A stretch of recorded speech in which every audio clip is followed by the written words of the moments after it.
ایک مرتبہ رات کے 2 بجے کے قریب شاہجہاں بادشاہ کی بیوی نے کہا کہ جس بادشاہ کی سلطنت اتنی وسیع ہو وہ بادشاہ اتنی آرام سے سوئے یہ زیب نہیں دیتا۔ بادشاہ نے یہ سن کر سنتری کو حکم دیا کہ لشکر کا ایک دستہ لے کر جاؤ اور نواب سعد اللہ خان کو ابھی اسی وقت جس حال میں ہو ان کو اٹھا کر لے آؤ۔ السلام علیکم ورحمۃ اللہ وبرکاتہ۔ دوستو، میں امید کرتا ہوں کہ آپ حضرات بخیر۔ آپ اس ملک ہندوستان پر مغل بادشاہوں نے ایک لمبے عرصے تک، ایک لمبے زمانے تک حکومت کی ہے۔ آخر ان کے حکومت کا راز کیا ہے؟ انہوں نے اس دیش پر کیسے حکومت کیا؟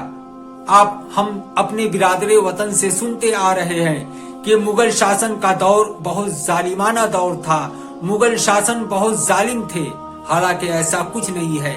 تو آئیے آج ہم وہی بتانے آ رہے ہیں کہ ان بادشاہوں نے، مغل شاسن نے حکومت کیسے، اس کے راز سے ایک پردہ ہٹانے والے ہیں جو آپ کو کوئی نہیں بتاتا۔ آپ نے شاہجہاں بادشاہ کا نام سنا ہوگا، مغل بادشاہوں میں سے ایک بادشاہ تھے۔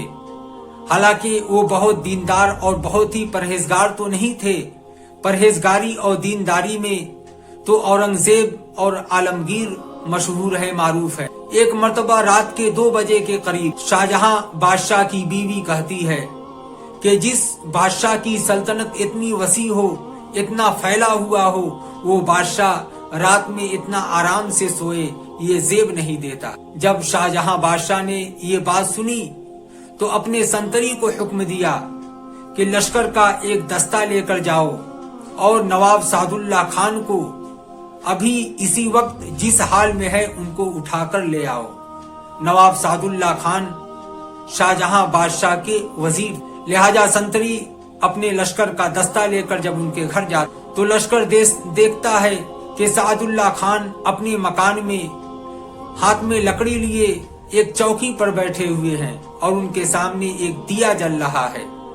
چونکہ بارش کا زمانہ تھا اس لیے بہت سارے فتنگے ان کے جسم سے چمٹے ہوئے تھے اور دیے میں بھی چمٹ رہے تھے، اور نواب سعد اللہ خان کے سامنے بہت سارے کاغذات پڑے ہیں، وہ اس کو الٹ پلٹ کر رہے ہیں، اور گرمی کی وجہ سے بدن پہ کرتے بھی نہیں تھے، صرف لنگی پہن کر بیٹھے تھے۔ تو لشکر ان کے پاس جاتا ہے اور ان کو اطلاع دیتا ہے کہ بادشاہ وقت کا حکم ہے کہ ابھی اسی وقت آپ جس حال میں ہوں آپ کو اٹھا لیا جائے۔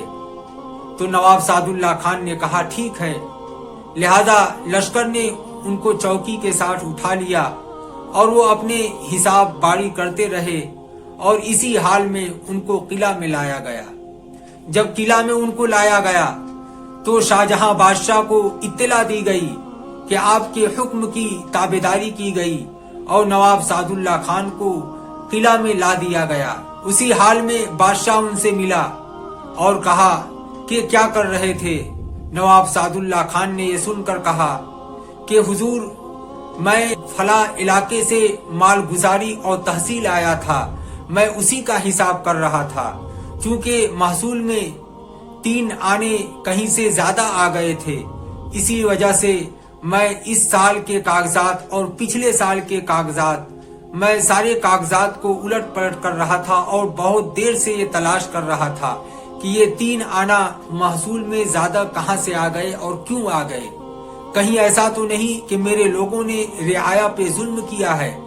اسی وجہ سے بہت دیر سے میں ان کاغذات کو دیکھ رہا۔ تو بادشاہ نے کہا تو کیا ہوا، تم کو کیا ملا؟ نواب سعد اللہ خان نے کہا کہ حضور، ابھی میں تلاشی ہی کر رہا تھا کہ تب تک آپ کی فوج پہنچ گئی اور مجھے اس وقت اٹھا کر لے آئی، مگر تب تک مجھ کو یہ حساب نہیں ملا تھا، یہ کلیئر نہیں ہوا تھا۔ مگر جب آپ کی لشکر ہم کو اٹھا کر لا رہی تھی تو راستے میں اللہ رب العزت نے ہمارے دماغ میں بات ڈال دیا۔ دراصل بات یہ ہے، ایک علاقے کا تحصیلدار نے محافظ خانے کا نیا تالا لینے کے لیے ایک عرضی داخل کی تھی۔ چونکہ وہ تالا پرانا ہو گیا تھا تو اس کی عرضی، اس کے درخواست کو قبول کر لیا گیا تھا، تو اس نے نیا تالا لے لیا اور وہ پرانا تالا 3 آنے یعنی 3 روپے میں بیچ کر مال گزاری میں جمع کر دیا تھا۔ اسی وجہ سے وہ 3 روپے زیادہ ہو۔